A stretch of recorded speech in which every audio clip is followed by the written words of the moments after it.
Mucopolisacaridosis, importancia del diagnóstico.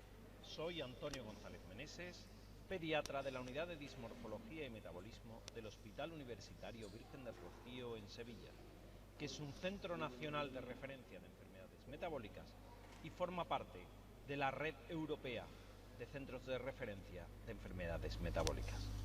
Muchísimas gracias por la invitación a participar en este webinario.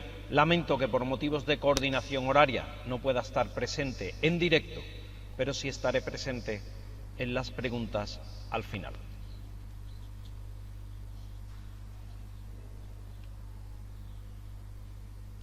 Las mucopolisacaridosis son un grupo grande de patologías de origen lisosomal, de acúmulo lisosomal. Son enfermedades genéticas, la mayoría de ellas autosómicas recesivas y en algunos casos ligadas al cromosoma X, realmente solo en la mucopolisacaridosis tipo 2, que provocan un acúmulo progresivo de glucosaminoglicanos. Estos glucosaminoglicanos son fundamentalmente queratán, dermatán y heparansulfato, que se acumulan desde el momento del nacimiento, provocando en las personas afectas una alteración multisistémica, esquelética, hepatoesplenomegalia, sistema nervioso central, afectación cardíaca del músculo, pero sobre todo de las valvas, ocular y una importante inflamación sistémica.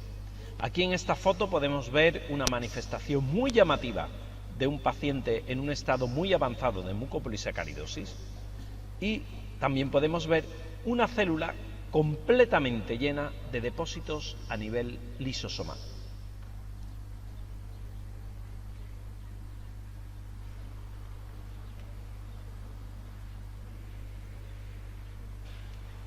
Las mucopolisacaridosis podemos catalogarlas en diferentes tipos. Tienen nombre propio, la mayoría de ellas, como son la tipo 1 o enfermedad de Harler, la tipo 2 o enfermedad de Hunter, la tipo 3, que se divide a su vez en Sanfilippo A, B, C o D, llamada enfermedad de Sanfilippo, la tipo 4 o enfermedad de Morquio, que se divide a su vez en Morquio A y Morquio B, tipo 6 llamada Marotolami, tipo 7, SLAES y tipo 9.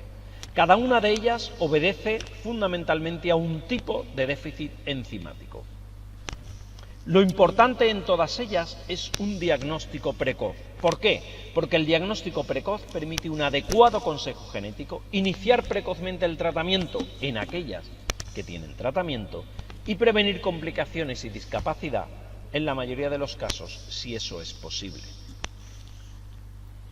Para ello, vamos a hacer un breve repaso a la historia natural para poder facilitar un diagnóstico precoz. En todas las mucopolisacaridosis hay un acúmulo progresivo de glucosaminoglicanos, que está ya presente en el momento del nacimiento. De hecho, vemos que hay afectación en las placentas de los niños que nacen con mucopolisacaridosis. Y van poco a poco en un niño aparentemente sano manifestándose de manera muy sutil síntomas menores, a veces difícilmente reconocibles como causa de una mucopolisacaridosis al inicio, y que van teniendo un aumento progresivo de esta clínica, siendo los signos y síntomas comunes más frecuentes que en la población general, pero al fin y al cabo síntomas comunes, salvo alguno, como veremos, algo más específicos. Estos síntomas comunes a todas las mucopolisacaridosis son las características faciales, que van desde un niño normal hasta esa foto tan llamativa que vimos anteriormente, alteraciones del sistema otorrinolaringológico, como una mucosidad permanente y otitis de repetición, pero ¿qué niño, verdad?, no tiene a una determinada mucosidad y otitis, hernias inguinales y umbilicales, hepatomegalia y, sobre todo, la más característica, esplenomegalia, alteraciones esqueléticas tipo displasia esquelética generalizada, alteraciones cerebrales, oculares y cardiológicas. Sin embargo, si revisamos el Hunter con Survey, que es un registro que acumula cientos de pacientes afectos, en este caso, de mucopolisacaridosis tipo 2 o enfermedad de Hunter, el HOS, pues vemos que los signos y síntomas iniciales aparecen en los primeros años de vida e incluyen infecciones respiratorias de repetición, una cara algo tosca rigidez articular, otitis media, pérdida de audición y hernia umbilical o inguinal, junto con hepatoesplenomegalia. Así, en este blog, que ya no está disponible, pero que formaba parte de una manifestación de unos padres que explicaban cómo era la evolución de sus hijos, Jason y Justin, que tenían mucopolisacaridosis tipo 2, pues nos decían que fundamentalmente lo que más llamaba la atención de sus niños era la hernia inguinal. Uno de ellos se operó con mes y medio de una hernia inguinal, las otitis de repetición, que eran incontables y requirieron tubo de drenaje, un moqueo permanente durante todos los días, incluso fuera de las temporadas de invierno, dificultad respiratoria permanente, que hubo que intervenir de adenoides en varias ocasiones, y un soplo cardíaco por la insuficiencia valvular. Así, aquí en esta serie de fotografías, también de otro blog de una familia, vemos como en un niño que nace completamente normal va evolucionando a estos rasgos faciales algo más toscos que nos permiten identificarlo en la foto familiar, si bien no es una cosa totalmente llamativa de mucopolisacaridosis. Conforme pasa el tiempo, efectivamente esos rasgos faciales se van haciendo mucho más evidentes, así como la rigidez articular y una marcha un tanto extraña, porque no hay una amplia movilidad de los rangos articulares. Finalmente, conforme el tiempo pasa, aquí vemos uno de mis pacientes con mucopolisacaridosis tipo 1, pues vemos los rasgos faciales típicos de esta mucopolisacaridosis, si bien es algo que cuando lo identificamos de este modo probablemente sea ya demasiado tarde. Quiero destacar las manos. Las manos en los pacientes con mucopolisacaridosis son algo extremadamente llamativo.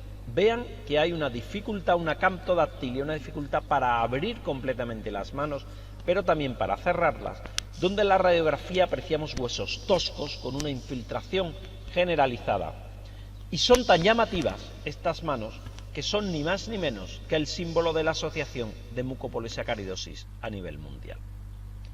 Así, este artículo de Pediatric Rheumatology nos dice que las contracturas articulares en ausencia de inflamación pueden indicarnos la presencia de mucopolisacaridosis y debemos tenerlo en cuenta.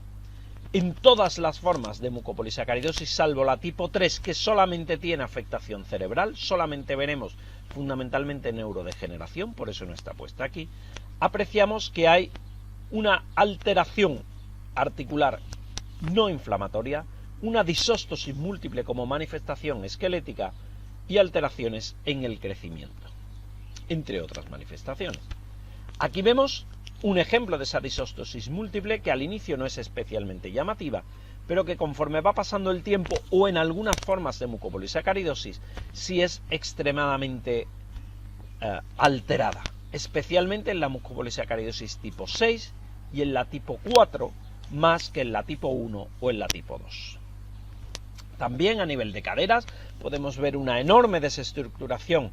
Aquí ven en una paciente de 9 años con mucopolisacaridosis tipo 6 o en la de abajo con una tipo 4 donde las caderas están totalmente desestructuradas, mientras que en este paciente de la forma tipo 2, aunque hay una alteración de caderas, no es tan llamativa. Otro rasgo tremendamente característico es la estructura de la columna vertebral. La columna vertebral en los pacientes con mucopolisacaridosis es muy especial y hay pocas displasias esqueléticas espondilares que nos muestren este tipo de alteración a nivel de la columna. Tanto es así que si la vemos casi que podemos estar seguros de que estamos ante una mucopolisacaridosis. Aquí vemos que esto se repite en diferentes tipos y que la resonancia nos muestra una alteración en los cuerpos vertebrales que pueden llegar a comprometer la médula espinal. Algunas veces, algunos tipos de mucopolisacaridosis no tienen tanto las manifestaciones de cara tosca, sino, como en este caso de una mucopolisacaridosis tipo 7, donde el paciente nos fue remitido por sospecha de displasia esquelética, y era una displasia esquelética, pero de causa metabólica. Aquí vemos nuevas radiografías con la afectación de columna, la afectación de las caderas, como esas caderas se desestructuran e incluso pueden salirse de su sitio, y que afecta realmente a todo el esqueleto.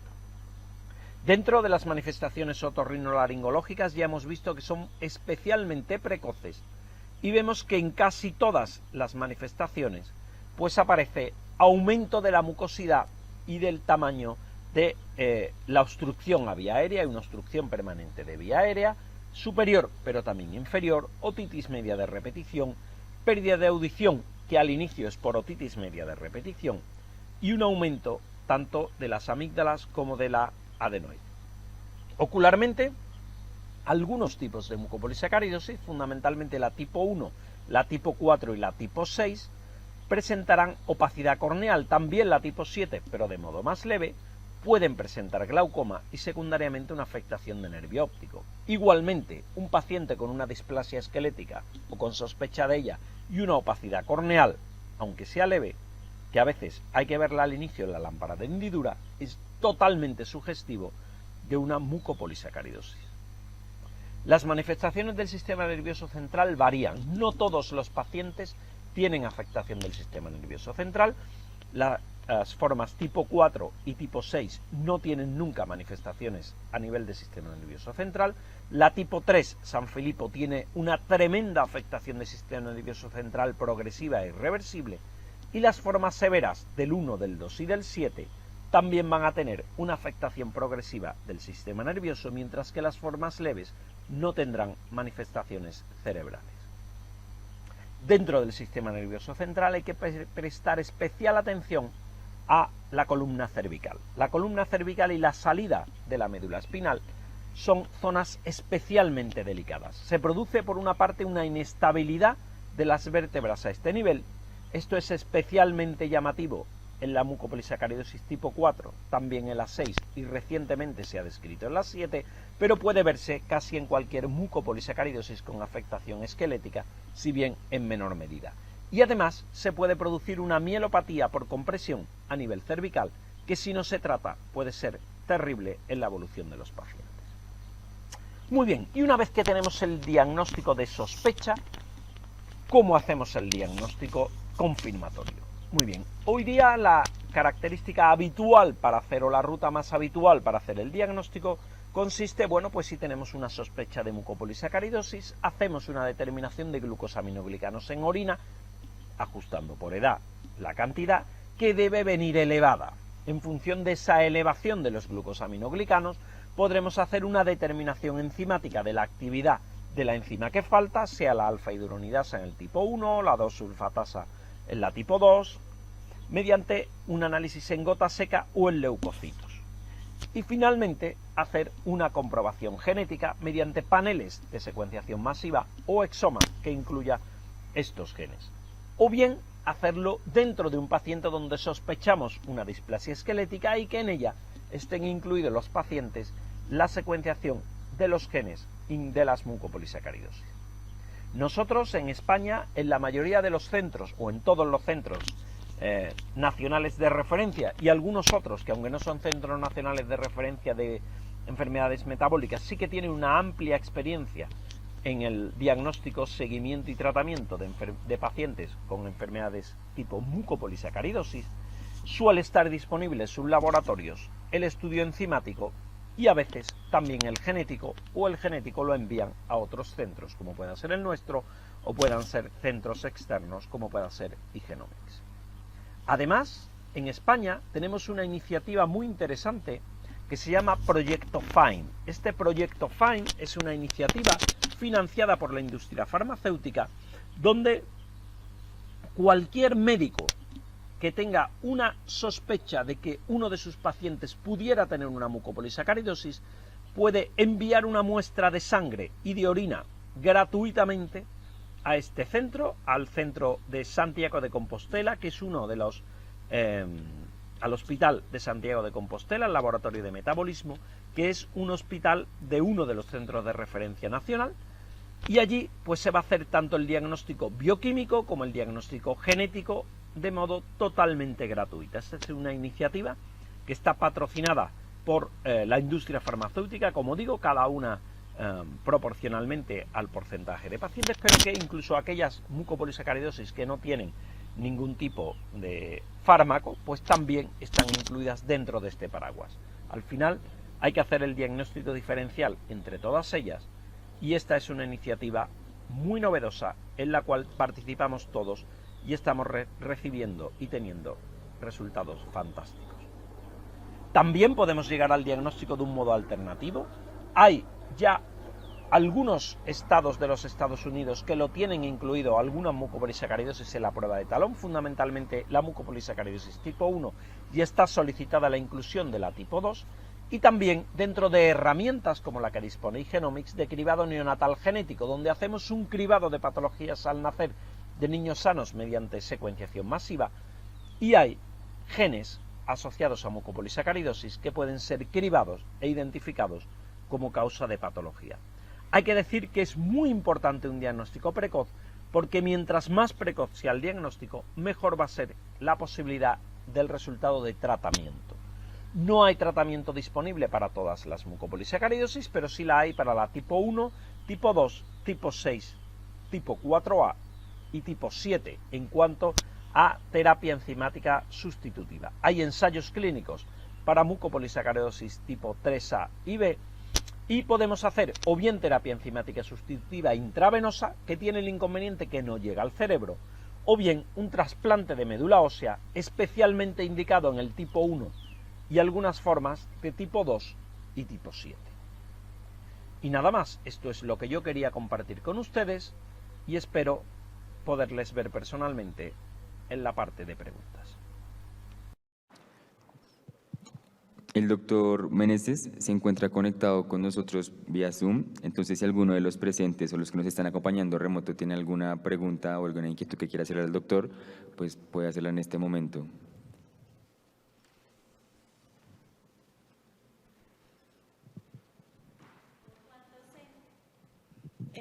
Quisiera conocer, buenos días doctor, buenas tardes en España.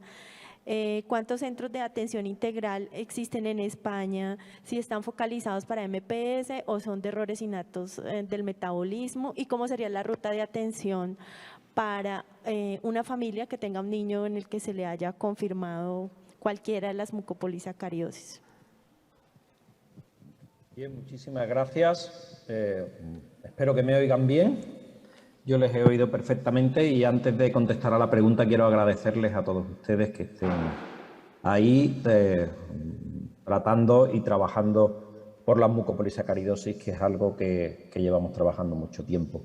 Nosotros en España tenemos ahora mismo 6 centros de referencia nacional dedicados a enfermedades metabólicas, incluidas las mucopolisacaridosis, y hay un centro adicional en Madrid.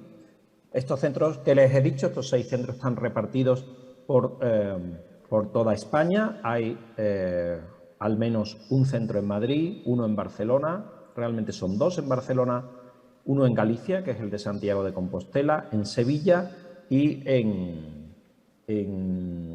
Bilbao, en el País Vasco, y en Valencia.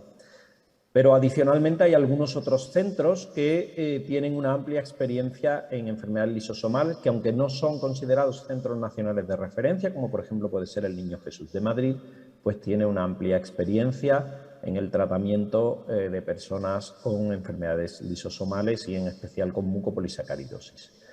Normalmente las familias, si ya han sido diagnosticadas, pues se les remite al centro de referencia más cercano a su domicilio.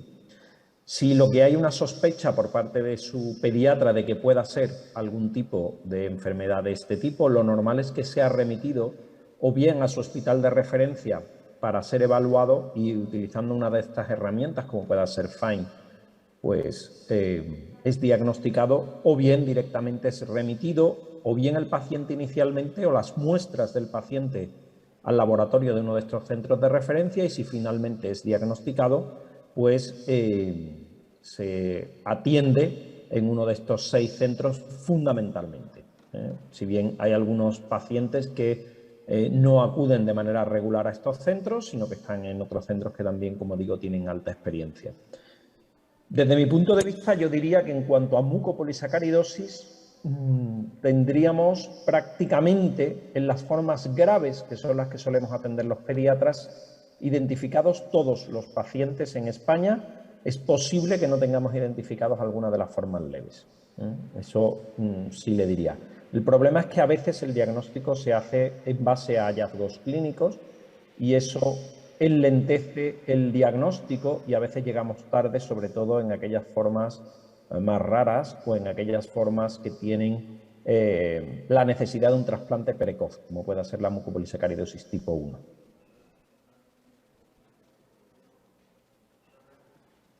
No sé si he contestado a su pregunta. Doctor, aquí nos llega otra pregunta. Nos preguntan, ¿el tema de consanguinidad es directamente proporcional a la alteración no relacionadas con este aspecto?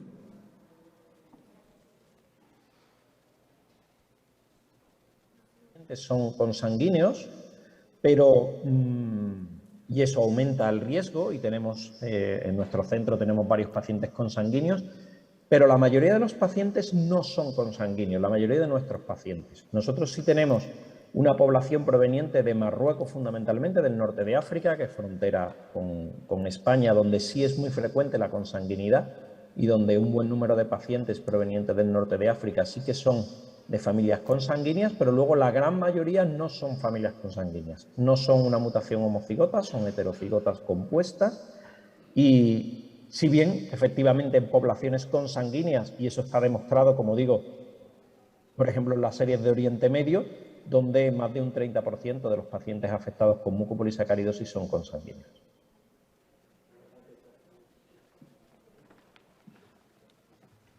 Listo, doctor. Muchísimas gracias por habernos acompañado y por haber sido partícipe de este simposio. Veo, si me permite, creo que hay una pregunta que nos están haciendo, la puedo leer en el... Sí, claro. Dice, ¿qué tan frecuentes son las variantes patogénicas sintrónicas en pacientes con MPS? No son muy frecuentes, pero puede haberlas. Esa es la importancia de tener una combinación entre actividad enzimática, glucosaminoglicanos y genética.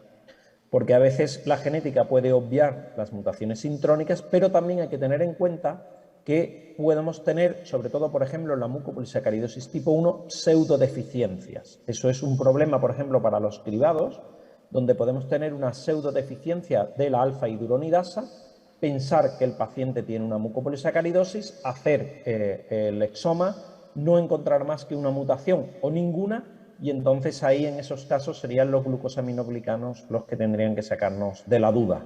Cuando hablamos de pacientes muy pequeños, en pacientes que tienen clínica, que vemos los GAGs elevados y que vemos la disminución de la actividad enzimática, no hay duda, pero creo que ahí ya vamos muy tarde. Doctor, aquí nos llega otra pregunta de Juan Francisco Guevara. Quisiera saber cuáles avances se han realizado en terapia génica en mucopolisacaridosis y si ha tenido desenlaces favorables en los pacientes. Bien, muchísimas gracias. Es una pregunta muy sencilla, muy bien estructurada. La respuesta me temo que es bastante más compleja. Desde el punto de vista de la terapia génica, podríamos distinguir dos tipos de terapia génica. Aquellas que serían terapia génica ex vivo y terapia génica in vivo. Si hablamos de terapia génica in vivo, ahora mismo en humanos, y hasta donde yo sé realmente, todo lo que hay son ensayos clínicos y el más avanzado es el ensayo clínico Transfer A y Transfer B, que es un ensayo multicéntrico con terapia génica en pacientes con mucopolisacaridosis tipo 3A, Transfer A, y tipo 3B, cuyos resultados provisionales han sido muy recientemente mostrados en el World Symposium de San Diego, que tuvo lugar en febrero de este mismo año. Uno de los centros que está trabajando en este tipo de ensayo es el Centro de Santiago de Compostela, en España, y para el Transfer A, para mucopolisacaridosis tipo 3A, parece que hay una buena respuesta, pero todavía están en fase de ensayo clínico y son un número de pacientes relativamente pequeño. Estamos hablando que en total, entre todos los centros, son 9 pacientes. Desde el punto de vista de terapia génica combinada con trasplante, que es un tipo de terapia especialmente interesante en aquellas mucopolisacaridosis donde hay trasplante. Muy recientemente, en abril de este año, se ha publicado un New England Journal of Medicine, que yo les animo a leer, donde se presentan los resultados de los primeros pacientes. Es un estudio realizado en los Estados Unidos, no está disponible todavía comercialmente, pero espero que esté pronto, para lo que sería transfectar las células del propio paciente y hacer un autotrasplante de las células corregidas. Los resultados han sido excepcionalmente buenos y yo creo que es una estrategia muy interesante en aquellos pacientes que tienen el tratamiento ideal como trasplante de médula ósea, como puede ser mucopolisacaridosis tipo 1 fundamentalmente, que es donde se ha probado esta terapia, y los resultados son francamente buenos. Sin embargo, hoy día no he comercializado, hasta donde yo sé, ninguna terapia génica específica para pacientes con mucopolisacaridosis. En animales los resultados parece que van bien, pero luego el paso a humanos no es tan interesante, entre otras cosas porque la mayoría de las terapias génicas utilizan virus adenoasociados, y los virus adenoasociados pues tienen el inconveniente de que no siempre, o sea, que algunos pacientes tienen anticuerpos porque ya han pasado una infección por adenovirus y eso limita el uso de los virus adenoasociados. Muy recientemente, cuando les digo muy recientemente, la semana pasada, un investigador colombiano presentó unos datos muy interesantes en el Congreso Nacional de Cribado de Pesquisa Neonatal, que se celebró el latinoamericano de pesquisa neonatal, que utilizaba CRISPR-Cas como vector viral, y es otra herramienta, otra estrategia que hasta donde yo sé en ratones está dando también buen resultado. Sería transfectar el hígado con CRISPR-Cas.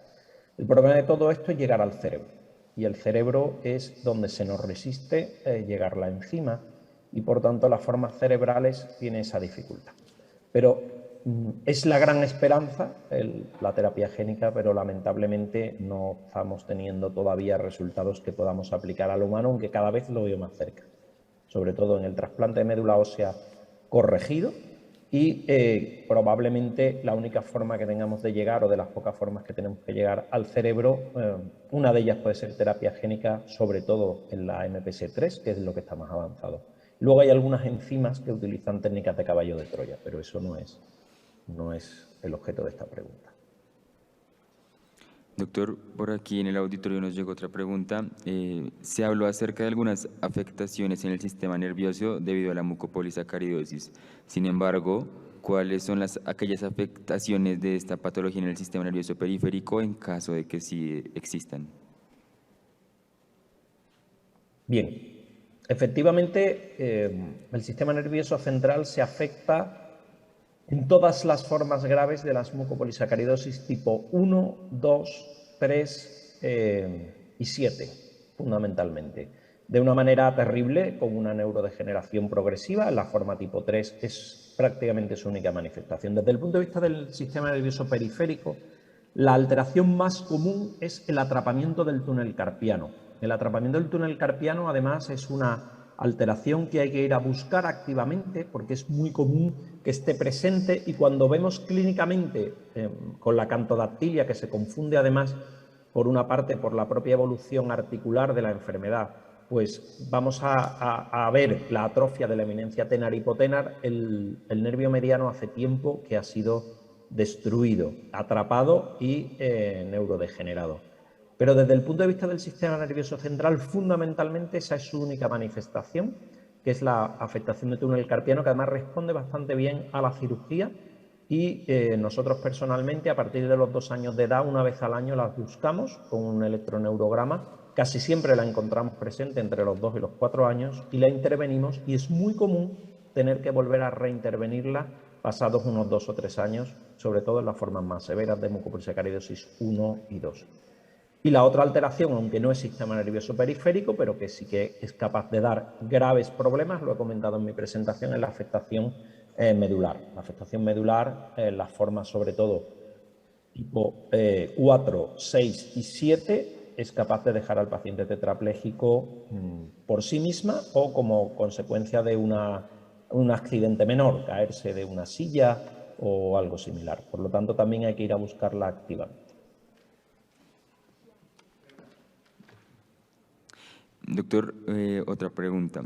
con respecto a las malformaciones vertebrales, los pacientes en etapas más avanzadas podrían padecer mielomeningocele o enfermedad de Chiari.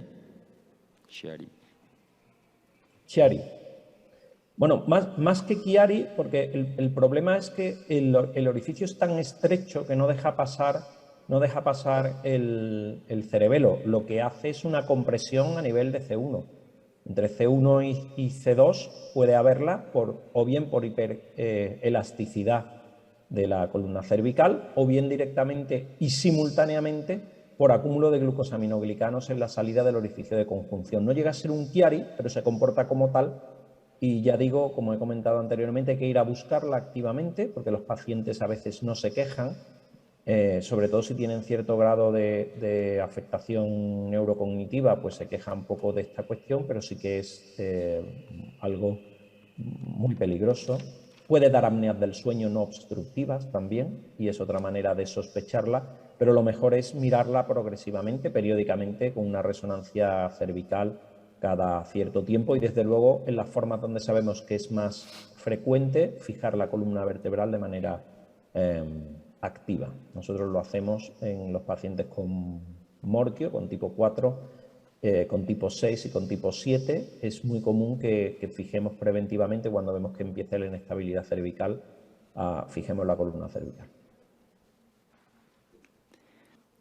Bueno, doctor, de nuevo le agradecemos por habernos acompañado y por habernos dado esta excelente intervención, y pues esperamos volvernos a encontrar con usted próximamente.